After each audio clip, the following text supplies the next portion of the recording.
नमस्कार दोस्तों, स्वागत है आपका नई शिक्षा नीति 2020 के इस मुख्य समाचार के एक एडिटोरियल में, जिसमें आप नई शिक्षा नीति 2020 के बारे में गहन अध्ययन और गहन मतलब आप अच्छी तरह से जान पाएंगे कि क्या नई शिक्षा नीति में महत्वपूर्ण बदलाव हमारी भारत सरकार ने किया है।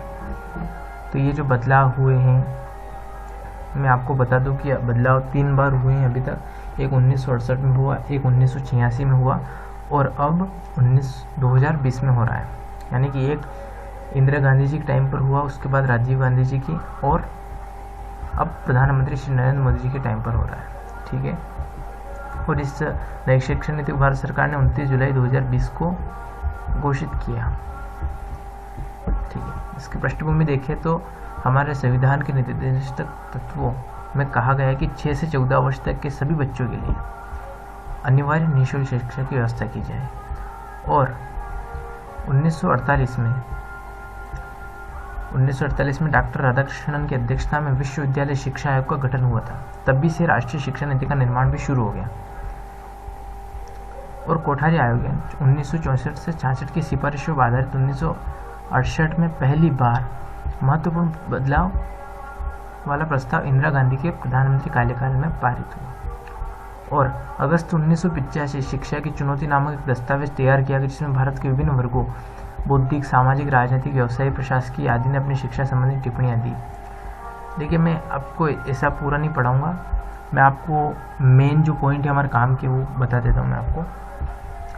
देखिए, इसमें महत्वपूर्ण परिवर्तन क्या हुआ। जो हमारी शिक्षा नीति है उसमें अभी जो चल रहा है वो 10+2 और +3, यानी कि 10th तक हम शिक्षा लेते हैं। उसके बाद हमें कोई एक वैकल्पिक विषय चुनना होता है 2 साल का 11th-12th में। उसके बाद हम ग्रेजुएशन के लिए 3 साल लेते हैं। ये संरचना थी 1986 के प्रारूप में। ठीक है। और इसको 1992 में संशोधित किया गया। और इसमें और प्रमुख परिवर्तन क्या हुए वो देखते हैं। ठीक है। जो 10+2 का स्कूल फॉर्मेट है उसको बदल दिया। उसके स्थान पर क्या है 5+3+3+4। अब ये क्या है, आप सोचेंगे कि ये क्या है अपना यार, तो मैं आपको पूरा बताता हूँ इसमें है क्या। यानी कि जो 10+2 है इसको तो पूरा ख़त्म ही कर दिया। ठीक है। इस फॉर्मेट को ख़त्म कर दिया, उसके स्थान पर ये नया फॉर्मेट है। तो इसके तहत क्या होगा कि पहले 5 साल में, यानी कि जो पहले 5 साल है इसमें प्री प्राइमरी स्कूल के 3 साल और कक्षा 1 और कक्षा 2 सहित फाउंडेशन स्टेज शामिल होंगे। यानी LKG, UKG, शिशु प्रथम और द्वितीय, ये 5 साल में आप दूसरी पास कर लेंगे। ये 5 साल का पूरा एक मैन्युफैक्चर्ड प्रोग्राम होगा। ठीक है। यानी कि आप LKG, UKG जो भी अभी नया नया शुरू हो गया है, तो ये जो चलता है LKG, UKG, इसमें शुरू से लेकर आप जब 5 साल तक पढ़ाई करेंगे तब आप दूसरी कक्षा में पहुंच जाएंगे। और उसके बाद क्या होगा, जो आपका 3 साल है इसका, तो इसमें क्या होगा आपके 3 साल यानी मिडिल स्टेज, यानी कक्षा 6 से 8वीं तक की कक्षा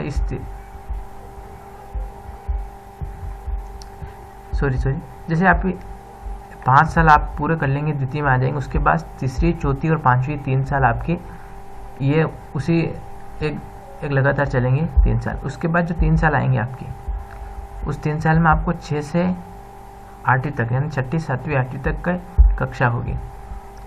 ठीक है। और जो चौथा स्टेज है ये 4 वाला, इसमें आप 9वीं से 12वीं तक, और इसमें आप वैकल्पिक विषय चुन सकते हैं। 9वीं से ही आप वैकल्पिक विषय चुन सकते हैं, या आप किस विषय इस स्ट्रीम में पढ़ना चाहते हैं। ठीक है। और इस 4 साल का होगा जिसमें कक्षा 11वीं से विषय चुनने की आदत थी, अब वही 9वीं से कक्षाएँ रहेगी। ठीक है। और इसमें क्या है कि जो पहली से 5वीं तक जो हम पढ़ेंगे उसमें मातृभाषा का इस्तेमाल किया जाएगा। जैसे ये जो फॉर्मेट है 5+3 का, ये तो यहाँ तक तो दूसरी में आ जाएंगे आप 5 साल में।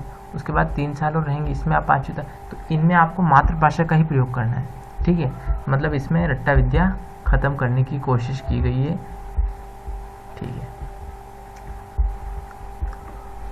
और क्या बदलाव हुआ इसमें, और बड़ा बदलाव हुआ ग्रेजुएशन वालों के लिए। जैसे कि आप ग्रेजुएशन कर ली, तो ग्रेजुएशन जैसे आपकी किसी की first year, second year, then final year, यानी 3 साल की, किसी की 4 साल की रहती है बीटेक वालों की। तो उसमें होता है क्या है, अगर आपने फर्स्ट ईयर कंप्लीट कर लिया और आपका पढ़ाई छोड़ने का मन हो रहा किसी कारणवश, तो आप 1 साल की पढ़ाई छोड़ देते, तो उसके बाद आपका पूरा जो शेड्यूल हो वो बिगड़ जाता है, और आप फिर से अगर पढ़ना, फिर 1-2 साल के बाद फिर पढ़ना चाहते हैं तो आप पढ़ नहीं पाते हैं, क्योंकि आपके पास कोई प्रमाण पत्र या डिग्री नहीं होती कि आप फर्स्ट ईयर कंप्लीट करेंगे। तो ये नई नीति में ऐसे ही होगा कि आपको पहला वर्ष अगर आप छोड़ भी दें तो आपको एक प्रमाण पत्र या सर्टिफिकेट दे देंगे कि हाँ आपने एक फर्स्ट ईयर कंप्लीट कर लिया है। तो उससे आपको फ़ायदा होगा। अगर आप 3-4 साल बाद फिर पढ़ना चाहते हैं तो आप सेकेंड ईयर में प्रवेश लेकर उस प्रमाण पत्र को दिखाकर सेकेंड ईयर प्रवेश ले सकते। और हाँ, अगर आप सेकेंड ईयर के बाद भी छोड़ना चाहते हैं तो आपको एक डिप्लोमा मिलेगा, एक डिप्लोमा मिल जाएगा, और आप उसके बाद भी थर्ड ईयर कर सकते हैं, और आपको थर्ड ईयर करने के बाद आपको डिग्री मिल जाएगी। ये सामान्य है, ठीक है। ये बड़ा बदलाव है। देखिए, इस बदलाव में एक बात और मैं बता दूं, इसमें लिखा नहीं है। इसमें हो गया क्या कि जैसे कि मैंने आपको बताया कि पहले से जो 5वीं तक उसमें तो मातृभाषा जो आपकी क्षेत्रीय लैंग्वेज है, जैसे कि राजस्थान वालों की राजस्थानी, मारवाड़ी जो लैंग्वेज है क्षेत्रीय, जहाँ के लोग क्षेत्रीय लैंग्वेज प्रयोग करते, उसमें आपको पढ़ाया जाएगा पहले से 5वीं तक। हिंदी अंग्रेजी 2 विषय हैं, वो अलग रहेंगे, लेकिन जो आपके जो सब्जेक्ट होंगे वो आपको इसी विषय में उपलब्ध होंगे। तो इससे आपको पढ़ने में भी आसानी होगी, समझने में भी, और आप अपने क्षेत्र का ज्ञान भी ले सकते हैं उससे, ठीक है। तो आप 5वीं के बाद होगा क्या, 6ठी, 7वीं और 8वीं, इन 3 सालों में क्या होगा कि आपको, जैसे कि आपको कोडिंग करनी है, किसी को प्रोग्रामर बनना है, किसी को IITN में जाना है, या किसी को कोई और फील्ड में जाना है जिसमें वो पारंगत होना चाहता है, जैसे हम 12वीं बात करते हैं ITI या 10th बात करते हैं, तो आपको वही 6 से 7 8वीं तक में 3 साल में आपको वो कोर्स है उसकी स्किल सिखाई दी जाएगी, जिससे आप जब पढ़ के निकलो तो आपके पास सिर्फ शिक्षा ही नहीं, उसके साथ साथ स्किल भी हो। तो ये बहुत ही बड़ा बदलाव है, ठीक है। इसके बाद क्या होगा, 9वीं से लेकर 12वीं तक, तो इसमें आपको 4 साल मिलेंगे। फिर 4 सालों में क्या होगा कि 9वीं से आप विषय कौन से भी चुन सकते हैं। जैसे अगर आपको बायो, इसमें ऐसा भी नहीं है, अगर इसमें किसी को विज्ञान या बायो पढ़ना है और साथ में मैथ्स भी पढ़ना है और साथ में इतिहास भी पढ़ना है, तो आपके पास 5 विषय का कंबाइंड सेट रहेगा कि आप कौन से भी 5 विषय चुन सकते हैं। आप फिजिक्स से चुन सकते हैं, आप पढ़ना चाहते हैं कि साथ में इतिहास पढ़ो तो इतिहास भी पढ़ सकते हैं, और